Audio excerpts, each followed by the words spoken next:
Hello, everyone, and welcome to Grapperinos, the wrestling pizzeria where we serve you a slice of probably next week on Raw. I'm Bryon, and joining me in this endeavor, well, he's not paid by WWE Radio or whatever the hell that is. Mike. Say hi, Mike. Yeah, this week was the first time I found out that SiriusXM is apparently still alive and doing decently well. I wouldn't have known because they keep sending me emails being like, you can get like 5 months free of SiriusXM if you pay us like $1. And I'm like, what? Oh. They can't be doing this well. And I mean, I've seen reportedly that SiriusXM paid WWE for this. So if that's the case, I mean, that's a bold move. Apparently there already was a, like, quote-unquote wrestling station that was run by, like, Bubba Ray Dudley, Mark Henry, two other people, and they are just now, like, taking it over. They're going to have the podcasts, Cody Rhodes' podcast, Undertaker's podcast, be aired live on those as well. And the best part, Bryon, is that the shows will also be broadcast live on those radio stations. Whoa! So all the PLEs and the weekly flagship television programming, so I'm assuming this means Raw, SmackDown, and NXT as well. Apparently, for SummerSlam at least, the commentators for the radio are going to be Vic Joseph and Booker T, which are the NXT commentators. I don't know who the commentators will be for the weekly shows. Typically how it goes with other radio broadcasts of other sports is the television company obviously has its own broadcasting crew, and then the radio broadcasting crew does tend to be local, because obviously it's run by the local radio station. So I assume it'll just be like an audio broadcast of the actual show. So you probably get like Michael Cole and Wade Barrett. Yeah. Okay. Michael Cole and Wade Barrett. Who the fuck? It's Michael Cole and Wade Barrett on Raw, and then it's Joe Tessitore and the other guy on SmackDown. You also have Corey Graves.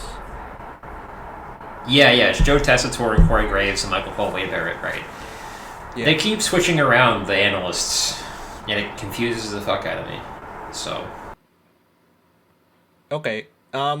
It's kind of weird to hear wrestling commentary on the radio. Well, I guess you could say that about any sports, right? Because you don't really have the visual component, so you're just relying on the audio component. But it's even weirder if you're gonna have to hear Booker T's commentary. Listen, man, the Booker T's commentary can get weird, okay? But so Michael Cole, I believe, is listed as a color commentator for the broadcasts, and there's a color commentator for a broadcast and a color commentator for radio. The color commentator for the broadcast is their job is to sort of just tell you what's going on, right? So, like, if you're watching a football game, you'll usually get Al Michaels, and Al Michaels will tell you, like, oh, he's throwing a pass, whatever, to such and such. On the radio, you have to be a lot better because there's no visual component. Right. So, if you ever I listen to basketball a lot on the radio, and the color commentator is like, fucking this. Man, he's like, he passes this way, he gets the screen, he's going to drive to the basket, goes up, he misses off left. Like, it's firing on all cylinders because there's so much action, you have to get all of it through the radio. Otherwise, the audience is not going to get it. And I think that wrestling isn't that fast-paced, so at least in some points. But because it's a very visual form of entertainment, that they're going to need to find someone who can do that well. I don't think you can just put Michael Cole and Joe Tessitore's feed into the radio and have it work, because I think you're going to be missing out on a lot of it. But I think it'll be fine for SummerSlam, you know, especially in the slower paced matches where there's not a whole lot going on. And you can just say, oh, he's going to hit him with a body slam, and then he goes to the top rope, and it's a Uso splash. Like, that's fine. Yeah. Like that, you can get the visual from that. But if it's like a 6-man ladder match, you're going to have someone who's very good at describing what's going on at a very fast pace. Otherwise, people may miss stuff. Oh, yeah, for sure. I've also heard that, well, this is coming from the streets, or I should say I guess the internet wrestling community. But a lot of people are sort of proclaiming that this is death of journalism, because now they're going to be biased and paid by WWE, and the rest of the folks are who are listening to them previously. They're going to be surprised when they hear, this news and this commentary coming out of this team, especially the Busted Radio folks who have been known to criticize WWE from time to time.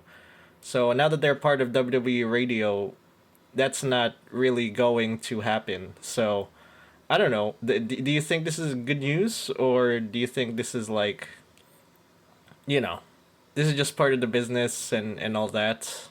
So I do think this is good. This is good for SiriusXM and people who may not have the access to the subscription services that they normally would have, right? Because SiriusXM is actually quite cheap. If you go and look at them right now, right? By the way, you can go to any fucking, if you buy a car, SiriusXM is gonna throw a fucking free trial in your face immediately. They are just giving away shit. I'm looking at their front page right now, and it's hey, you can get 3 months for $1. So they are throwing things at people for free. So it looks like it's $12 a month for everything, but you can also get specific tiers. You can get a sports tier for less money. So I think depending on who they choose as the the commentator, I think it will be it'll definitely be a good value, but it's really going to depend on who the commentator is. Yeah. Okay.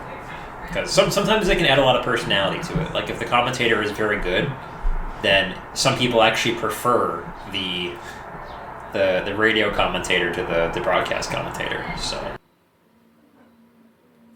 Oh yeah, definitely, for sure. Yeah, it's definitely gonna be interesting to not see, but hear Michael Cole and the rest sort of get it out on radio. It's going to be interesting. I'm sure that Michael Cole has broadcasting experience. I mean, he's been in that company for years, so. But it's all been on TV. The other yeah. But it's definitely going to be interesting for the other folks. Just getting on that radio and learning, and hopefully Booker T's commentary is bearable. Let's just say that. Listenable, But yeah, definitely probably the biggest news coming out of the week. But yeah, this is a show where we book and predict Monday Night Raw. And this is not a show where we talk about radio, but I felt like we needed to discuss that on here, I guess. So here we go. I guess let's go over the rules of our booking for the show. And after we tell you what we think is going to happen on the next episode of Monday Night Raw, using our bookings, we sort of outline to you here We then watch the next episode of Monday Night Raw when it comes out, and we score our predictions and bookings based on this scoring system. And after that, we come here on the next episode and tell you what we got. So, scores. 1 point for me.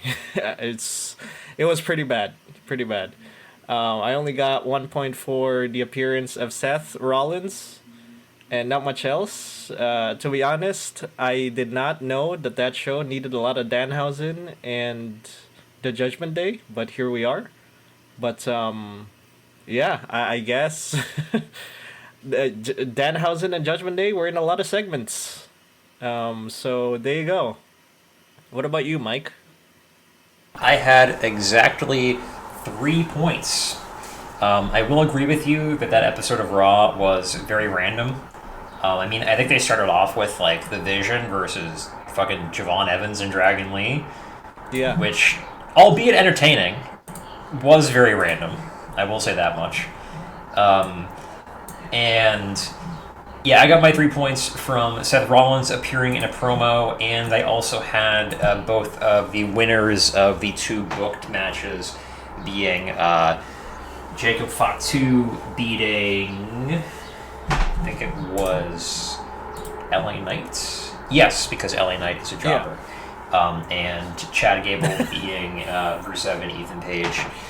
So, I don't know if you saw a clip. There's a clip of in a house show where it was actually the 3-man fight between the Usos and Fatu versus Solo and LA Knight and Royce Keys. And I guess the Usos and Fatu had like this rock, paper, scissors thing going on. So LA Knight turns the other 2 guys, does a rock, paper, scissors, and he fucking loses. And I'm like, even in rock, paper, scissors, this man cannot help himself from jobbing out. He might be cursed. He might actually be cursed at this point.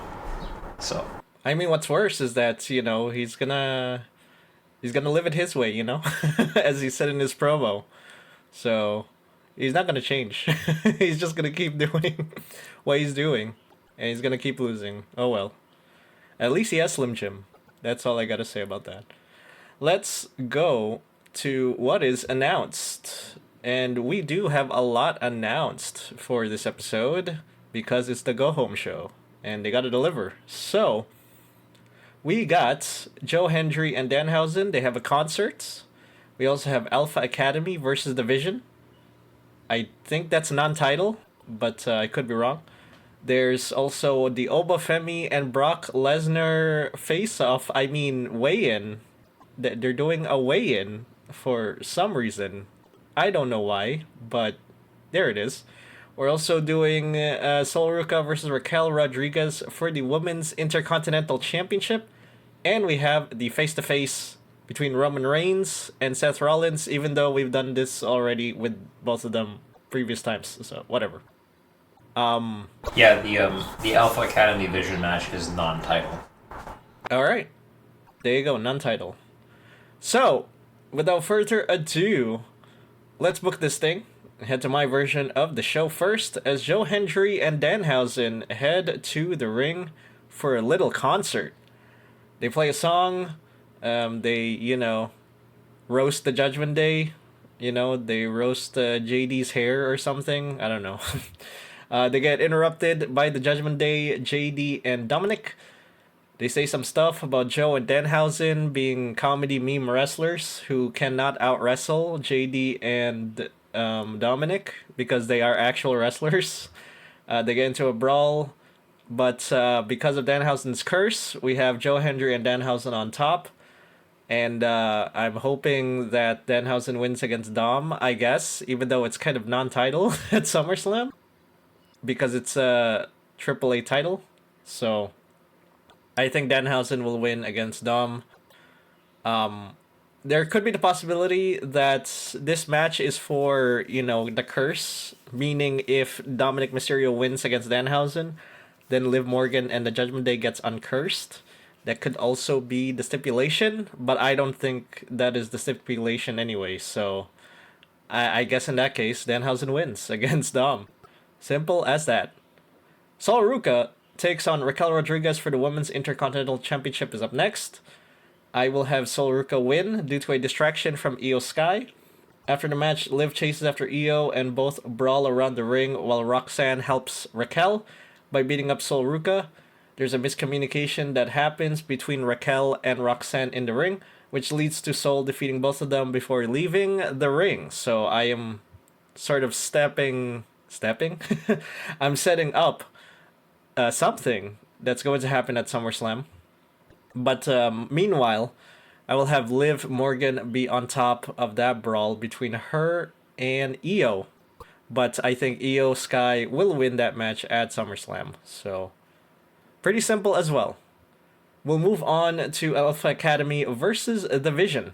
And I will have Division win by pinfall because we need momentum on Division, sorry. I think what I'm going to have do is Alpha Academy is going to be the underdogs. And we need to book them that way. So, I will have Division win by pinfall. And after the match, Division beat them up some more. You know, get that audience sympathy for Alpha Academy, and they leave. And Maxine Dupree is just smiling along with them, I guess. And as Mike said, I am agreeing with Mike here. I think this will lead to Chad Gable winning the Intercontinental Championship at SummerSlam from Penta, assuming that happens. And I will have him sort of be tied to Alpha Academy, just encouraging them and training them to be the best team. And eventually, Alpha Academy are going to come back and beat Division for the titles, let's say around end of the year. And that's it. They cap off the year as champions. So that's going to be cool to see, for sure. Backstage, we got the Judgment Day. And Liv and the crew talk about what happened recently on the show so far to them. Liv says she will defend the title against Io successfully, and Dom will defeat that doofus Danhausen and undo the curse. Dom agrees, but Roxanne is angered by what happened to her in that ring, that miscommunication between her and Raquel, and they get to a little argument, and Liv just says, okay, you know what? What if you just come out and help me out at SummerSlam instead of Raquel? And, let's help her defend against Io and make sure that she stays with the title. And Roxanne says, okay. So, as I said, this is going to set up something at SummerSlam, which is Roxanne turning on the Judgment Day with a failed distraction due to miscommunication. And I will have Io win there. And after the match, she exits the group. She sort of turns on Liv. And that's what I will have happen at SummerSlam. So, there you go. And hopefully this Judgment Day group can finally be, can be dismantled. For real. Moving on to Penta having a little promo. He cuts a promo on his match with Chad Gable at SummerSlam. He says he better bring his best because Penta will also bring his best. He is interrupted by Ethan Page, who says Chad Gable doesn't deserve it, and Ethan does deserve it, and Penta shouldn't be champion and all that jazz. Penta urges him to come in the ring, and Ethan does, but low blows Penta and attacks him while he's down. Penta is saved by Chad Gable, who gets Ethan Page out of the ring. Chad is attacked by Rusev from out of nowhere, and Penta tries to help, but a little miscommunication happens, and Rusev defeats both of them. However, Penta eventually rises up, he gets Rusev out of the ring, he brings Chad Gable up, shakes his hand, and leaves. So I think Chad wins the match, as I said previously, against Penta, because it's Minnesota. Chad Gable is from Minnesota, and we gotta give the hometown peeps a moment. Sami Zayn, sure, you can make an exception, but Sami Zayn loves the Saudis, and the Saudis love Sami, so that's why they put the title on him at Saudi Arabia. So there you go. Obafemi and Brock Lesnar have a little weigh-in for some inexplicable reason. It's a weigh-in. What do you what do you expect? Adam Pearce introduces Oba. He comes in. He weighs in. Oba cuts a promo about how he's gonna end Brock's career or whatever at SummerSlam.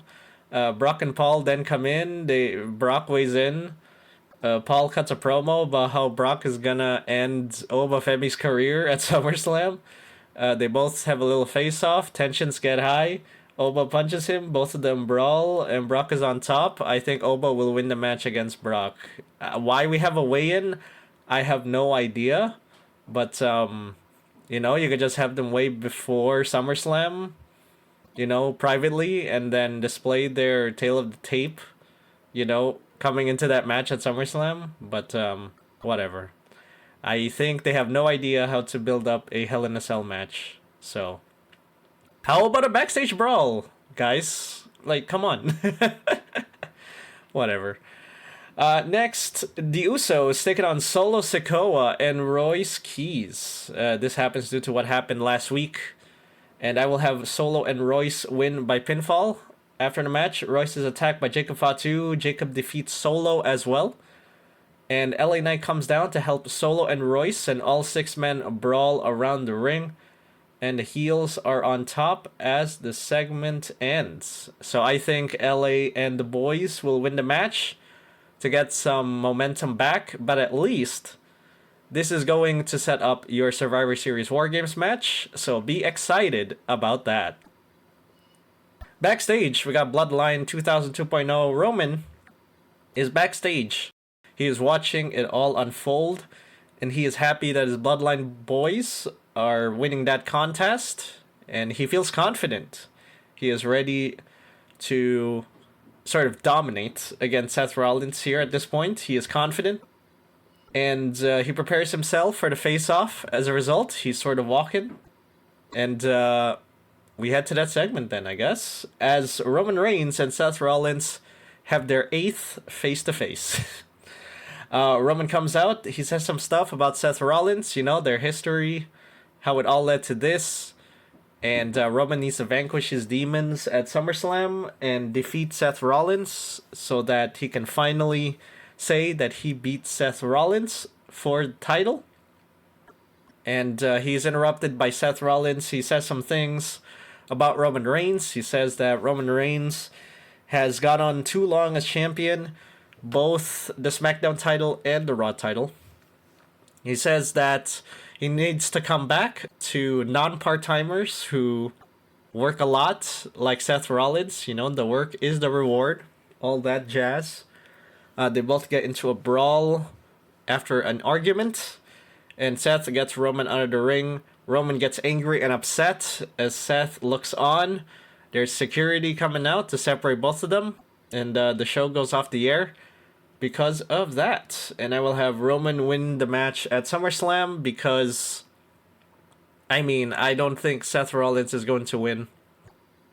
I think Roman is going to be, the subject of Oba Femi after he, gets over after the Brock Lesnar feud. So we're going to have Roman versus Oba later on. So we must preserve Roman being the champion here. Unfortunately, as the Bloodline continues to rule over Raw for the rest of the year. So, that is my show. Any questions?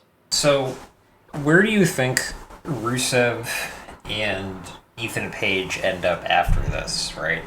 It really feels like they're giving the opportunity to Chad Gable.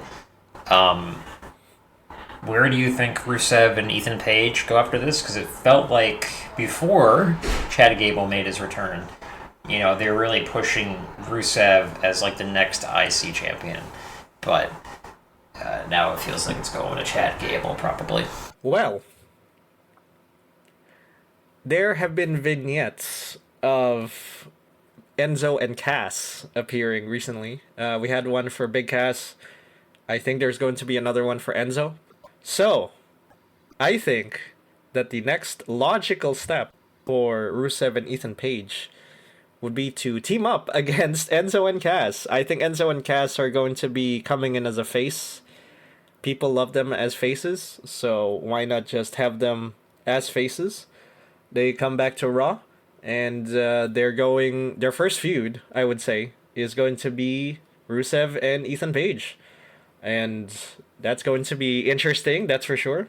And, well, WWE wants to care about the tag team division. Well, there you go. Even though Penta and Rusev are not an actual tag team, they're kind of a makeshift. So be it, I guess. Team them up, put them up as a tag team, and put them up against Enzo and Cass. There you go. There's your rivalry, or whatever. And we'll get to Rusev being an IC champion maybe next year. I don't know. After the feud is over. So I think that's what they're going to do with Rusev and Ethan Page. Just put them up against Enzo and Cass. Okay. Do you think Roman retains at SummerSlam, Bryan, or do you think Seth Rollins takes it back? Roman Reigns retains. I think the logical step is Roman versus Oba later on in the year after Oba is done with Brock, so... Right. Okay, I think I'm ready for my card, Bryan. Alright. Well, let's get to it then. Starting off with... We have the Brock Lesnar and Oba Femi weigh-in. They do like the whole UFC style face-off and whatnot with the security guys in between to make them look intimidating. All that good stuff that we never have on wrestling at all. Because I don't know, we never do weigh-ins because there's no. Why do we have a heavyweight title if we don't even have any weight limits? I don't know. Anyway, Oba basically puts himself over, says he's going to retire Brock Lesnar at this fight. And I think this is where Brock probably officially says this will be, if he loses to Oba Femi, this will be his last match. So that is where I think this officially gets set out. Because, as you said previously, it appears, at least from the outside, that ticket sales for this show are a little bit slow, which to me is kind of shocking, because this card actually is not bad. This is actually one of the better cards I think we've had in a long time. Maybe since WrestleMania 42. So, not 42, 40. So, anyway... I think that there's a bit of a scuffle. Maybe Paul Heyman gets pushed around. I personally think that Paul Heyman is going to turn on Brock Lesnar at SummerSlam and become Oba Femi's manager going forward. So I think we're going to start to see that this week where Paul Heyman is sort of like leaving Brock Lesnar. He already left the division, so he's no longer involved with them. I think he's going to go and be the manager for Oba Femi going forward. So after this, we have the Joe Hendry and Danhausen concert that was apparently announced. I assume that Joe Hendry will do some version of Fire Logan Paul, who I guess is having a match versus Tom Brady at some point. I haven't seen it, so maybe it'll be revealed in the vignette or something. But they have a concert. The Judgment Day come out to confront Joe Hendry and Danhausen, and this leads to the match which takes place next. So Danhausen and Joe Hendry versus Dominic and JD McDonough. So I think this is a 50-50 booking shot for SummerSlam. I think that JD and Dominic win thanks to interference from the Judgment Day, because this means that Danhausen will be winning at SummerSlam. I think what happens here is after the win, Dominic in the post-match demands that the stipulation for their one-on-one match at SummerSlam is that if Dominic wins, Danhausen has to uncurse the rest of the Judgment Day. So that is the stipulation for their match at SummerSlam. After this, we have a Io Sky backstage segment. She is interviewed Simple Stuff puts herself over. She says that she'll win because the Judgment Day is cursed by Danhausen. She is then attacked by Raquel and Liv Morgan backstage. Hopefully not injuring her because or injuring Liv Morgan because she has a bad history of getting injured in backstage attacks. So let's hope that doesn't happen. We don't need another injured champion going into SummerSlam. After this, we have the Alpha Academy versus the Vision. This is a non-title tag team match between these two teams. I think the Alpha Academy win this one via DQ. I think Braun Breaker interferes, and they lay out Alpha Academy. I think what happens later in the show is Alpha Academy approach Adam Pearce, and Adam Pearce grants them a title match at SummerSlam, and I think Alpha Academy are able to pick up the win at SummerSlam and go out of the PLE as champions. They could run this storyline a little bit longer if they want to, maybe going it, like you said, all the way up until maybe Survivor Series. But I don't know. I think that the Vision are kind of on their way out. Braun Breaker hasn't done a whole lot. They've really only had the tag team titles. I think if you really wanted to make them a legitimate faction, you'd have to give Braun maybe the IC title. So, who knows? I could see them starting up a feud between Alpha Academy with Chad Gable and the Vision, and Braun Breaker versus Chad Gable ends up being a title match. But I don't know. I think the Vision lose, and I think this starts the end of the Vision, hopefully, because this faction has really gone nowhere since they started. So anyway, after this, we have Solo Sikoa confronting Seth Rollins in a backstage segment. This happened last week on Raw, where Solo came out and offered Seth Rollins protection during his match against Roman Reigns because he knows that the Bloodline will try to interfere. Seth Rollins says he will think about it, or said he will think about it. Solo then tries to confront him again. Solo then says that, you saw what we did last week on SmackDown. I'm not with the Bloodline anymore. You can trust me. I don't want to help Roman. I think that Seth Rollins finally sees this and says, yeah, okay, I will accept your help. And I think that Solo is playing the long con here and will probably turn heel again and help the Bloodline at SummerSlam. So next we have Javon Evans and Dragon Lee versus Rusev and Ethan Page. So Javon Evans and Dragon Lee got a pretty good crowd reaction last week after their match with the Vision. I think they have a pretty decent potential because they are a very high-flying, very fast tag team that almost like Fraxium a little bit, but they just have a lot more energy than the other tag teams on Raw. So I think that they win this one. They lost last week. I think they win this one, and maybe this cements them as like a legitimate tag team on Raw, possibly setting them up to potentially win the tag team titles. And yeah, so what do you think? What do you think the name would be for this tag team after I'm done with my card, Ryan? I don't know what it would be, but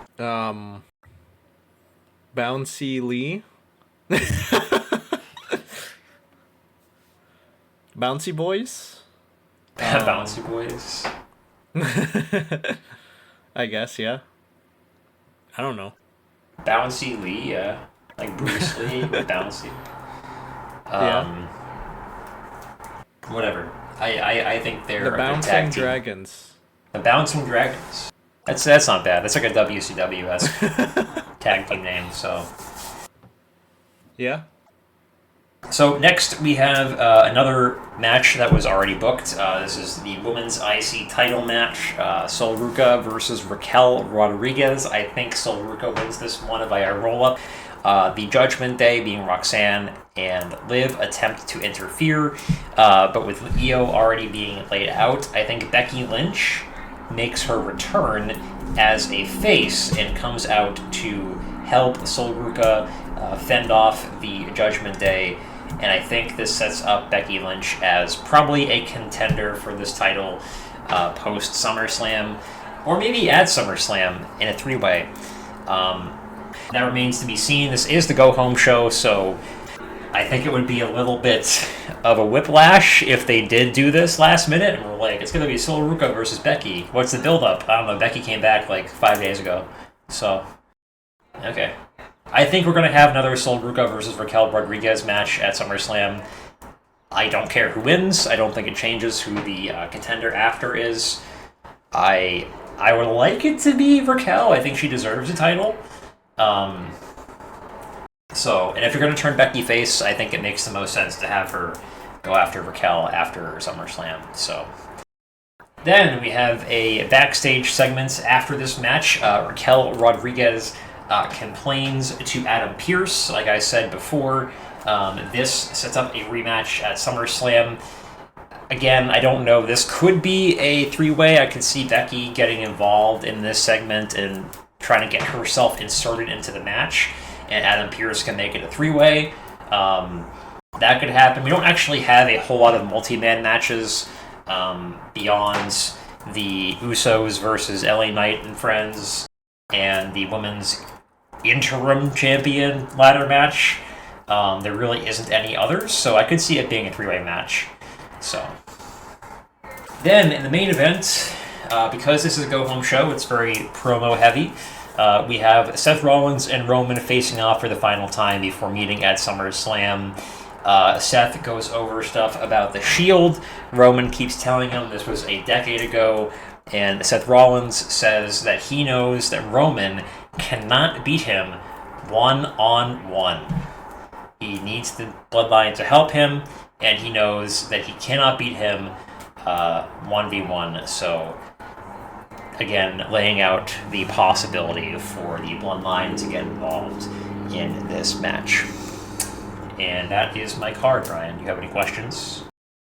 So, regarding... actually, a point first. So, you may not know this, but regarding the weigh-in between Obafemi and Brock Lesnar, but yes. During the Vince era, and I was there, so I remember this. I think it was when Bobby Lashley had a feud with Brock Lesnar, I think. But to build up the feud, they had a pose-off. Where they did a bunch of like you know how like people do like to show their muscles, right? They would do a bunch of like poses. It's I've seen the Scott Steiner Triple H one, where Scott Steiner came to WWE and they had like a pose off. I've seen that. I haven't seen the Brock Bobby Lashley one. Though that would make sense because I think Bobby Lashley was actually like a bodybuilder, so that makes sense. Yeah. I just thought it was a horrible build-up to the feud, but whatever. I don't know. I just think pose-offs are kind of weird anyway. Yeah, especially for Brock, because Brock isn't a bodybuilder. Brock is a fighter. So totally different physique. Yeah. No. So, moving on to the questions now. So, where do you think the members of Division go? I think I may have asked this already, but where do you think the members go after Division? So, Logan Paul goes back to being a part-timer. I have no idea what the hell is going on with him and Tom Brady, if that's happening. If it's going to be a pre-show match, maybe. We're gonna do our own Big Boom AJ match. Yeah. But this time with Tom Brady. I don't know what happens with that. It's worth your $24. Austin Theory versus... or Austin Theory and Maxine Dupree. I think Maxine maybe goes off and becomes a mid-card women's contender. You know, you need depth in the mid-card, and she's a solid talent to have. So, Austin Theory... I don't know, man. I mean, Austin Theory, this was like his second shot at having a legitimate run. He was hyped as the third guy, and it just fell flat because half his team got injured. So he was more of a Vince guy, I heard. So I don't know how well Triple H actually likes Austin Theory. Probably well enough to actually bring him back, but I don't know. So yeah. Well, yeah, I do agree with you that the division is kind of cursed, and well, it's the only cursed group that wasn't cursed by Danhausen, that's for sure. Moving on to the second question. Will you have... You suggested Becky returning, getting into that spot against Sol Ruka. Will you have Becky win the title from Sol Ruka if this match were to happen at SummerSlam, this multi-man match? Will I have Sol Ruka beat... Or Becky Lynch beat Sol Ruka? Yeah. No... Well, I don't know. I would like to think they wouldn't, because if they're going to bring back Becky Lynch, it would have to be as a face. And I think that would make the most sense if Raquel wins here in a multi-man match, and then Raquel's first opponent after SummerSlam is Becky Lynch. Fulfilling her Becky Hogan stereotype and being the... And being the Hulk Hogan to Sol Ruka's Bret Hart, where she runs in after Sol Ruka was beaten to beat up Raquel Rodriguez. Nice. So. Okay. So, did you predict? You're still sticking with Seth Rollins going over on Roman, or having Roman win? I would like to say Seth, because I think Roman is going to be part-time, but I really don't think that Seth wins it, just because from a business perspective, I mean, the dude is... Every time he's had the belt, he's gotten injured, and, we can't have Seth do this, super... insane match where he wins the belt and 2 weeks later he's like, I'm hurt, I gotta relinquish the belt, guys. Man, we can't do this again. We did this last year. So it's just unfortunate that's how he is right now. He's older, so that makes sense, but I have to think Roman keeps it. Just from business perspective, it makes more sense for Roman to keep it. Okay. I think the Bloodline interfere, definitely. But I think Roman wins. All right, makes sense. And Sol Sikoa is turning on. Wow, Bloodline is gonna have a pretty good team come Survivor Series. They're just incorporating Solo and Jacob Fatu, who were not in the Bloodline originally. So, pretty cool, I guess. I don't know. But yeah, that's about it. That's what we got for the next episode of Monday Night Raw. And as I stated earlier, we will watch the next episode of Monday Night Raw, especially that weigh-in. And we will score our predictions and bookings, and then we will come back here on the next episode. We'll tell you what we got, and we'll do this whole thing all over again, plus our thoughts on SummerSlam. So until then, thank you for ordering a slice of probably next week on Raw from Grapperinos. And remember, if you're down for some fresh, oven-baked, crispy wrestling content, stop on by Grapperinos and order yourself some content you can grapple with. See you next time, everybody.